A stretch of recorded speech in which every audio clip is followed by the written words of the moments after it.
Assalamualaikum warahmatullahi wabarakatuh. Alhamdulillahi rabbil alamin. Rabbis samawati wal ard. Wassalatu wassalamu ala nabiyyina wa habibina Muhammadin sallallahu alaihi wasallam wa ala alihi lathar wa sahbihi rafi'ina qa'idadin wa man tabi'ahum bi ihsanin ila yaumiddin. Thumma amma ba'du. Para pendengar kaum muslimin yang budiman, dimanapun antum semua berada, puja dan puji syukur hanyalah berhak diperuntukkan bagi Allah Subhanahu wa Ta'ala atas berbagai limpahan karunia, anugerah dan nikmatnya kepada kita semua. Salah satu yang terbesar dan harus selalu kita ingat adalah nikmat iman, nikmat Islam. Kemudian juga adalah nikmat kita, alhamdulillah, seperti kesempatan kali ini bisa bersama-sama mengkaji, melakukan kajian bersama yang insya Allah mudah-mudahan bermanfaat bagi kehidupan kita, kehidupan di dunia maupun di akhirat, insya Allah. Para pendengar yang budiman, yang dirahmati Allah Subhanahu wa Ta'ala, seringkali kita mengetahui informasi ataupun memahami informasi yang terjadi beberapa saat sebelum kajian ini misalnya. Ternyata beritanya sudah sampai di pemahaman kita, di benak kita, di hati kita, bahkan sudah ada tulisan yang telah memaparkan dan membeberkannya. Padahal kejadiannya kita misalnya ada di pojok kampung, di satu desa yang ada di wilayah tertentu. Katakanlah misalnya wilayah Jawa Barat, itu pun dekat dengan pegunungan misalnya. Kejadian yang kita fahami dan kejadian yang kita dengar ternyata ada di ujung pojok pegunungan di Brazil misalnya. Masya Allah, cepat sekali. Itu contoh yang pertama.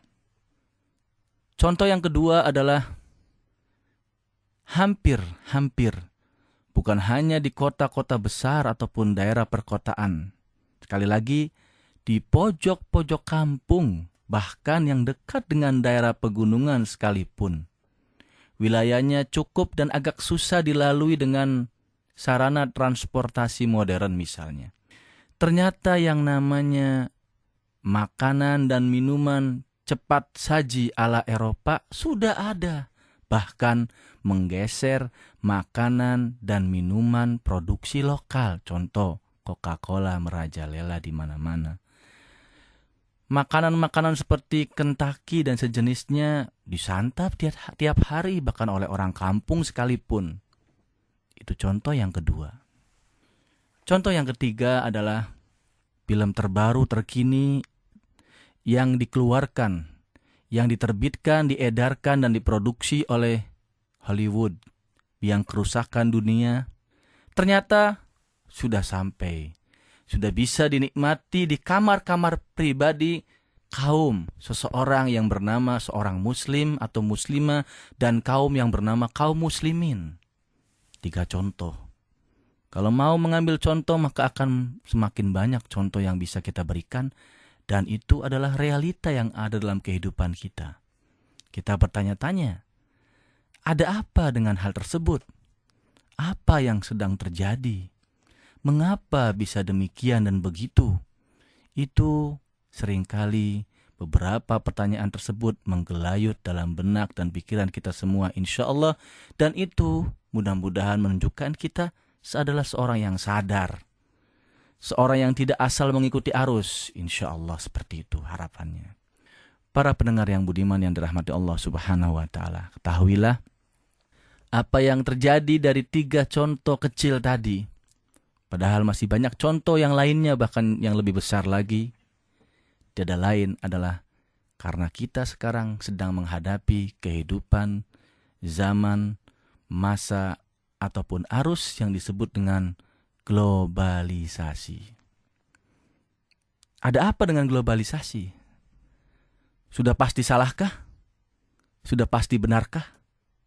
Para pendengar yang budiman yang dirahmati Allah Subhanahu wa Ta'ala, untuk mengetahui tentang sejauh mana arus globalisasi tersebut, apakah bermanfaat bagi kita kaum muslimin ataukah membawa mudarat atau banyak mudarat bagi kita kaum muslimin, maka kita perlu menakar tentang arus tersebut, yaitu menakar, menimbang, mendeteksi dan mengetahui arus globalisasi yang ada. Para pendengar yang budiman yang dirahmati Allah Subhanahu wa taala. Globalisasi adalah terjemahan dari bahasa Inggris yang diindonesiakan. Dalam ungkapan bahasa Arab banyak dipergunakan istilah yang paling populer adalah al-aulama. Artinya bersifat semesta, bersifat universal, bersifat global. Jadi secara literal, secara harfiah artinya adalah global, bersifat atau berkaitan dengan dunia secara umum, universal, luas, satu kecakupan. Jadi kalau kita ingat global dari global, bahwasanya kejadian apapun yang ada di ujung dunia manapun, berbagai rentetan peristiwa dengan segenap latar dan tokohnya yang ada, dalam pepatah kita, bagaikan daun kelor. Kecil sekali. Oleh karena itu, globalisasi secara harfiah, secara literal diartikan sebagai sesuatu yang bersifat keduniawian sehingga seluruh dunia, seluruh semesta ini hidup seakan-akan tanda kutip dalam satu kampung. Satu kampung. Bukan kampung yang bersebelahan lagi. Satu kampung, benar-benar satu kampung. Satu titik, satu nokta. Bagaikan daun kelor tadi. Oleh karena itu secara istilah pun kita bisa artikan bahwasanya yang dimaksud dengan globalisasi adalah hal-hal yang bersifat politik, kemudian bersifat ekonomi, kemudian bersifat pengetahuan, bahkan yang berkaitan dengan masalah agama dan juga hal-hal yang lainnya sekarang telah menjadi sesuatu yang mengejala sebagai hal yang diketahui oleh dunia, oleh masyarakat dunia secara umum. Itu yang dimaksud dengan globalisasi. Bila demikian, sesungguhnya globalisasi adalah sunnatullah dalam perkembangan umat manusia, perkembangan kehidupan manusia yang disesuaikan dengan laju perkembangan umat manusia itu sendiri. Ini yang harus kita pahami. Tanda kutip, globalisasi pada intinya adalah kemajuan, modernitas, perkembangan kehidupan. Ini yang harus kita pahami. Lantas kok banyak yang mengkritisi? Okelah kita terima secara asasi ada manfaatnya karena dia adalah bersifat perkembangan. Perkembangan tentunya ke arah yang lebih baik, betul. Modernitas berkaitan dengan kemajuan, kemodernan, kekinian. Betul. Sesuai dengan keadaan yang menuntut umat manusia untuk bertambah maju ke depan. Iya, betul. Kok banyak yang mengkritisi? Jangankan dari pakar cendekiawan, dari kalangan kaum muslimin, dari orang-orang barat sendiri, ternyata mereka pun mengkritisi globalisasi. Kenapa? Para pendengar yang budiman yang dirahmati Allah Subhanahu wa taala. Biasa di dalam satu ungkapan seperti kita kenal dalam bahasa Indonesia ada mengalami peluasan dan penyempitan makna. Nah, globalisasi yang termasuk mengalami penyempitan makna.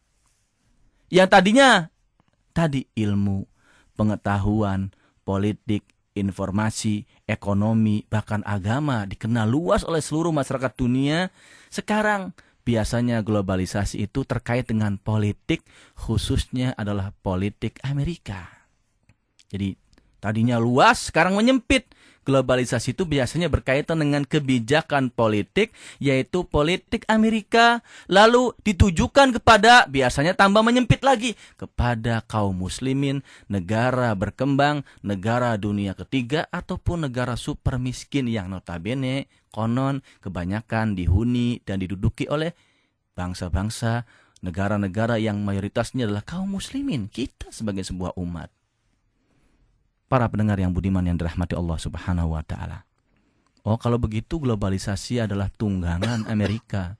Ini yang harus kita waspadai dan kita cermati. Oleh karena itu, kita harus menakar arus globalisasi tersebut. Para pendengar yang budiman yang dirahmati Allah Subhanahu wa taala. Sebenarnya sebagaimana yang tadi telah kita sama-sama pahami, bahwasanya globalisasi adalah sunnatullah dalam kehidupan umat manusia, disesuaikan dengan laju perkembangan umat manusia tersebut. Perkembangan segala hal, perkembangan akal pikiran, perkembangan jumlah mereka, perkembangan kemajuan mereka, dan juga hal-hal yang lainnya. Itu yang pertama yang harus kita pahami betul-betul. Tetapi akar sejarah globalisasi ataupun munculnya globalisasi harus kita ketahui. Menurut banyak pengamat, dikatakan bahwasanya walaupun globalisasi adalah sunnatullah dalam kehidupan umat manusia, ditengarai bahwasanya pertama kali munculnya globalisasi atau dikenal adanya globalisasi adalah di Eropa terlebih dahulu. Yaitu ketika beberapa bangsa Eropa, beberapa negara Eropa menelurkan apa yang disebut dengan revolusi industri dan juga revolusi teknologi. Maka kita akan kenal dalam sejarah Eropa itu ada revolusi industri. Biasanya di Inggris dan juga di Perancis yang paling terkenal gitu kan. Nah, kemudian dari revolusi ini, yaitu revolusi industri dan revolusi teknologi, menjadi satu hal yang berbahaya, yaitu globalisasi, sampai pada tahap yang kedua, yaitu tahap penjajahan dunia, sehingga meletuslah Perang Dunia ataupun PD1 dan PD2, Perang Dunia Kedua.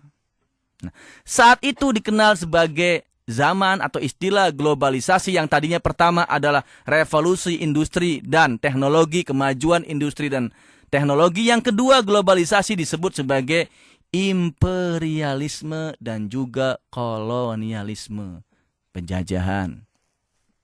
Ini tahap yang kedua dari munculnya globalisasi. Kemudian tahap yang ketiga adalah globalisasi diwarnai oleh semangat Eropa untuk menguasai dunia. Eropa menguasai dunia, sehingga globalisasi sering diartikan sebagai westernisasi. Manakala Perang Dunia Kedua sudah meletus dan akhirnya ada sedikit kesadaran di kalangan mereka, jangan lewat kolonialisme fisik, pertempuran fisik, lewat bidang yang lainnya. Maka dikenallah dengan istilah westernisasi. Para pendengar yang budiman, hanya sampai 3 tahap globalisasi muncul? Tidak. Ada tahap yang keempat yang lebih berbahaya dan lebih mengkhawatirkan. Para pendengar yang budiman yang dirahmati Allah Subhanahu wa Ta'ala. Setelah tembok Berlin runtuh, tepatnya pada tahun 1989, di mana sebelumnya Jerman terbagi dan terpecah menjadi 2, Jerman Barat dan juga Jerman Timur. Lalu setelah tembok Berlin runtuh menjadi Jerman bersatu atau sekarang dikenal dengan Jerman saja. Setelah itu dilanjutkan dengan lengsernya babak modern dalam perkembangan negara Uni Soviet ataupun Rusia, yaitu Mikhail Gorbachev. Gorbachev lengser, tanda kutip, dipaksa lengser, diruntuhkan. Setelah lengser Gorbachev, apa ternyata lengser pula, yaitu dalam hal artinya pecah belah negara Uni Soviet sehingga menjadi Rusia. Rusia pun terpecah-pecah sekarang. Banyak yang memisahkan diri dari Rusia. Maka tahap yang keempat, tahap yang paling mengkhawatirkan dari globalisasi adalah apa yang disebut dengan Amerikanisasi. Kalau pada tahap yang kedua adalah westernisasi dan tahap ketiga westernisasi juga. Cuma pada tahap kedua gejala Eropa ingin menguasai dunia, ingin menjadi hegemoni yang mutlak, betul. Tetapi tahap ketiga sudah melakukan westernisasi dalam berbagai hal. Kalau yang kedua hanya berupa kolonialisme dan imperialisme, maka tahap yang keempat Eropa sudah kalah. Eropa sudah keok. Maka tahap yang keempat adalah Amerikanisasi, yaitu globalisasi yang menunjang dan yang mendukung politik Amerika. Ini yang dikenal dengan tatanan dunia baru. Jadi Amerika sekarang sebagai pengklaim dirinya sebagai global cup, polisi dunia, mencanangkan tatanan dunia baru. Benar-benar dunia itu dalam tatanan yang baru, satu kesatuan. Dalam bahasa Arab sering diungkapkan sebagai an-nizam al-alami al-jadid. Tatanan dunia baru. Baru sama sekali. Baru dalam arti hanya ada satu kepemimpinan politis, dalam hal ini adalah Amerika. Si Amerika ini ingin berkuasa, ingin menjadi kekuatan yang menghegemoni, yang mencekram seluruh dunia, bahkan Eropa pun takluk. Nggak ada apa-apanya Uni Eropa. Silakan Uni Eropa berdiri, silakan bikin euro, tandingi dolar yang akan tetap menang, gitu kan. Para pendengar yang budiman yang dirahmati Allah Subhanahu wa taala. Tahapan yang sekarang kita hadapi, yaitu bahwasanya globalisasi tiada lain adalah Amerikanisasi. Ini pun telah dibuktikan oleh banyak tokoh bangsa Amerika sendiri. Di antaranya adalah tokoh Amerika yang sebenarnya adalah Yahudi, Henry Kissinger. Dia pernah berkata yang artinya kurang lebih, sesungguhnya globalisasi hanyalah kata lain, hanyalah terma lain dari hegemoni Amerika Serikat. Jadi globalisasi adalah sama dengan hegemoni Amerika Serikat, atau dengan arti lain bahwa tidak akan terjadi globalisasi ekonomi liberal tanpa kekuatan militer yang dipimpin oleh Washington. Jadi Amerika menguasai ataupun memanfaatkan globalisasi ini yang dimaksudkan sebagai Amerikanisasi dengan kekuatan utamanya adalah militer dan ekonomi liberal. Ekonomi yang sekarang menelurkan pasar bebas. Pasar bebas. Amerika pasukannya dari mana-mana. Khususnya kebanyakan di negara kaum muslimin, di negara Islam. Ekonomi Amerika mencengkram tadi kita katakan. Dalam realita yang namanya Kentucky itu ada di ujung gunung sekalipun di negara kita. Orang gunung sudah bisa menikmati Kentucky, gitu kan. Orang deso bisa menikmati Kentucky bahkan tiap hari karena mereka lahap banyak. Lalu kitanya sendiri karena kalah bikin saingan. Bukan Kentucky Fried Chicken, tapi misalnya kaknya nama Kalimantan, misalnya nama daerah apa kaknya di Indonesia, gitu kan, Fried Chicken diganti. Tetapi sudah kalah karena memang sudah mengejala dunia, harus ditiru, gitu kan. Nah, padahal sekarang yang begitu-begituan di Amerikanya sendiri dikenal sebagai makanan sampah. Makanan cepat saji tidak lain adalah makanan sampah. Maka mereka banyak menggalakkan kembali ke alam. Makan biasa. Wortel ya dimakan mentahnya setelah dibersihkan dan dicuci tentunya, gitu. Kita malu sebagai orang kampung, orang deso, sebagai orang Indonesia sendiri. Kenapa? Harus Kentucky lah. Gaya hidupnya harus ber-Coca-Cola lah katanya, gitu. Apapun makanannya, minumannya Coca-Cola, Fanta, Sprite, dan sebagainya. Kemudian para pendengar yang budiman yang dirahmati Allah Subhanahu wa taala. Mantan penasihat khusus Menteri Luar Negeri Amerika yaitu Madeleine Albright, Yahudi juga, Amerika turunan Yahudi. Dalam hal ini yang bernama Thomas Friedman pernah berkata, kita sedang menghadapi peperangan politik dan juga peperangan peradaban yang sengit. Globalisasi tiada lain adalah Amerikanisasi atau Amerikanisme. Amerika Serikat, kata dia, adalah kekuatan gila. Kami adalah kekuatan revolusi yang berbahaya. Dan mereka yang takut kepada kami adalah benar. Jadi yang benar itu yang takut. Yang bekerja sama, wah itu lebih gila lagi.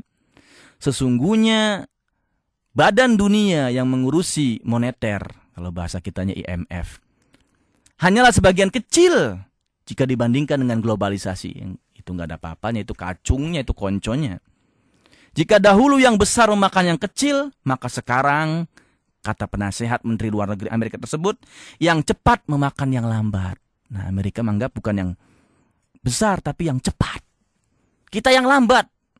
Alon-alon asal kelakon ya dilumat, dilibas. Jangan lambat, kita harus cepat. Kemudian masih orang yang sama yaitu Thomas Friedman tadi, dia berkata, agar globalisasi berjalan sebagaimana mestinya, sebagaimana yang diharapkan oleh Amerika, padahal globalisasi sebagaimana asalnya adalah artinya gejala fenomena yang mendunia, kata dia hendaknya Amerika tidak ragu-ragu untuk bertindak sebagai kekuatan terbesar, superpower yang tidak terkalahkan dan yang secara nyata menguasai globalisasi. Jadi globalisasi ditunggangi. Kalau bahasa politik, Amerika adalah setan gundul. Setan gundul yang menunggangi globalisasi. Jadi ada lingkaran setannya di globalisasi. Karena apa? Karena tadi kita harus mengenal tahapan-tahapan globalisasi. Asalnya sebagai tabiat manusiawi berkaitan dengan kemajuan, yaitu revolusi industri dan juga revolusi teknologi. Kalau sekarang adalah biasanya teknologi tinggi dan informasi tinggi. Nah, ini ciri dari globalisasi adalah teknologinya tambah tinggi, tambah meningkat, informasi semakin tinggi, semakin cepat diserap, difahami dan diketahui. Para pendengar yang budiman yang dirahmati Allah Subhanahu wa taala. Ketika sampai pada tahapan yang keempat ini, maka globalisasi yang tadinya asalnya baik karena berkaitan dengan sunatullah dalam kehidupan umat manusia menjadi berbahaya bagi kita kaum muslimin. Bahkan bukan hanya bagi kita, bagi Eropa sekalipun. Karena sekarang Eropa sudah terjajah oleh Amerika. Seyogianya munculnya satu negara superpower, negara yang memiliki kekuatan yang katakanlah kata mereka hebat, lazimnya harus ada kekuatan lain yang mengimbangi. Kan sudah berakhir era perang dingin. Kan sudah berakhir era sekutu. Sekutu itu diperlukan kalau saat tertentu saja. Seperti memerangi umat Islam, Amerika perlu sekutu, membentuk koalisi. Kalau tidak butuh, ya Amerika saja cukup. Sekarang tidak ada yang mengimbangi kekuatannya. Amerika seakan-akan melenggang lempang sendirian. Nah, ini yang harus kita pahami bersama.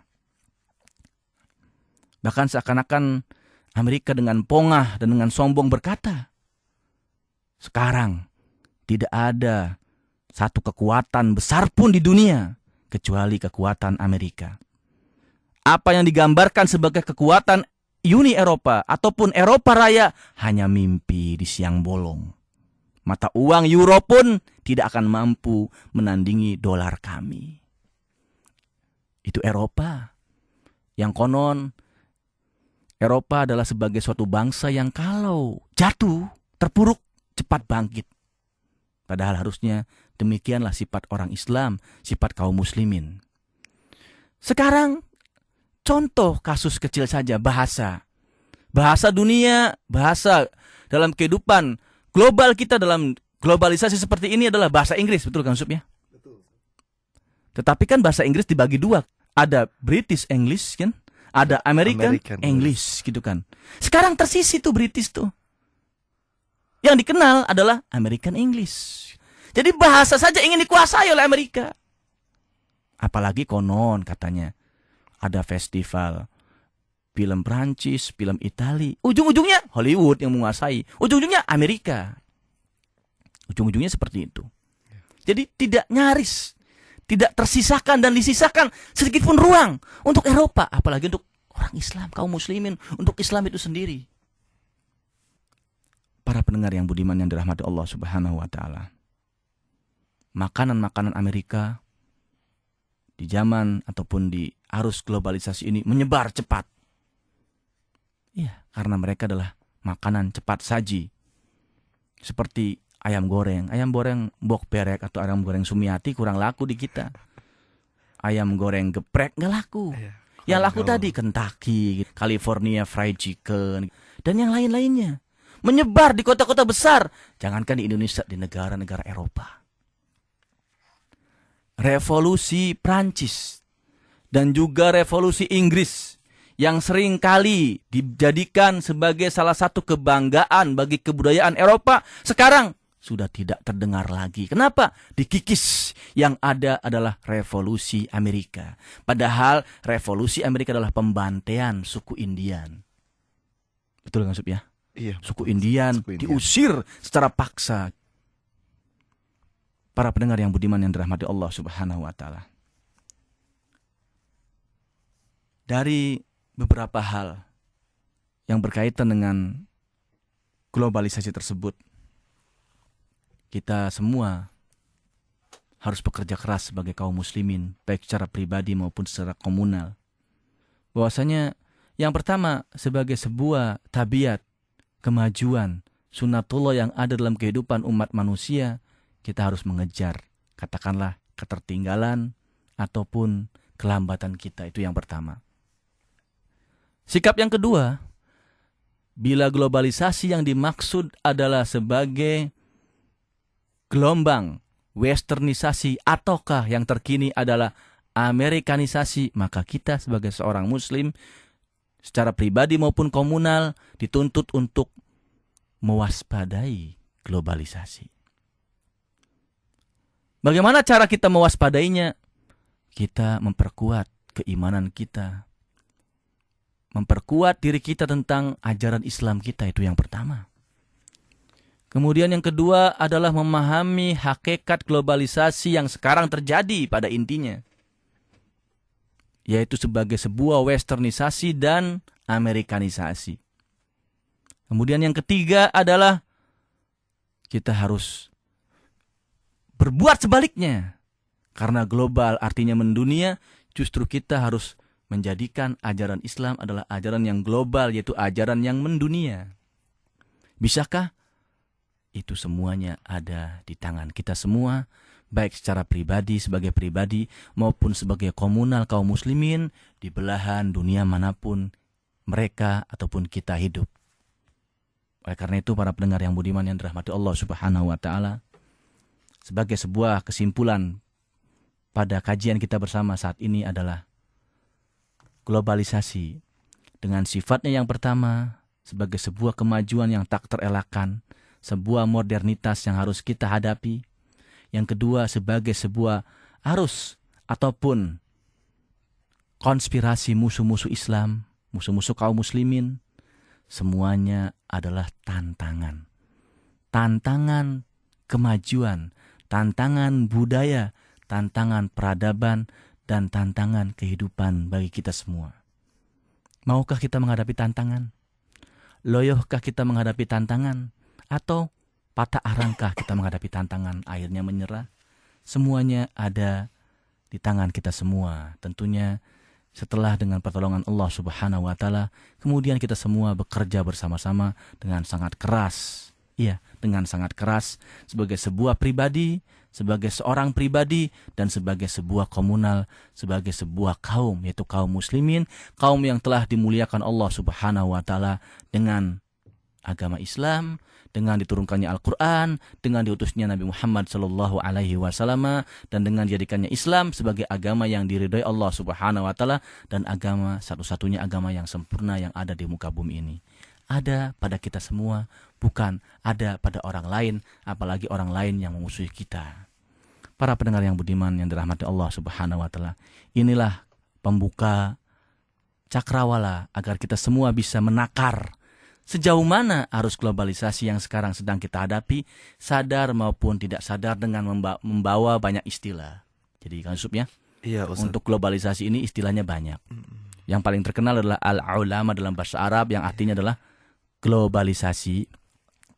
Ada pula yang menyebutnya atau mengistilahkannya sebagai al-kaukabiyah, yaitu kosmopolitan, era ruang angkasa katanya gitu. Ruang angkasa identik dengan cepat. Karena untuk ke ruang angkasa harus pakai roket, kosmopolitan kan. Ada yang menyebut demikian.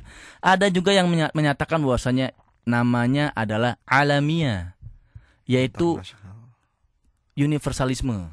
Universal, internasional. Itu yang sering kita dengar. Semuanya sama saja. Ada pula yang menyebutnya adalah modernitas, kemajuan.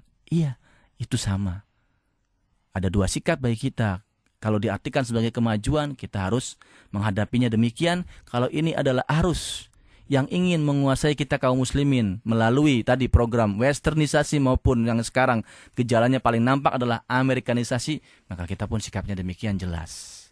Alhamdulillah bagi kita seperti itu. Mudah-mudahan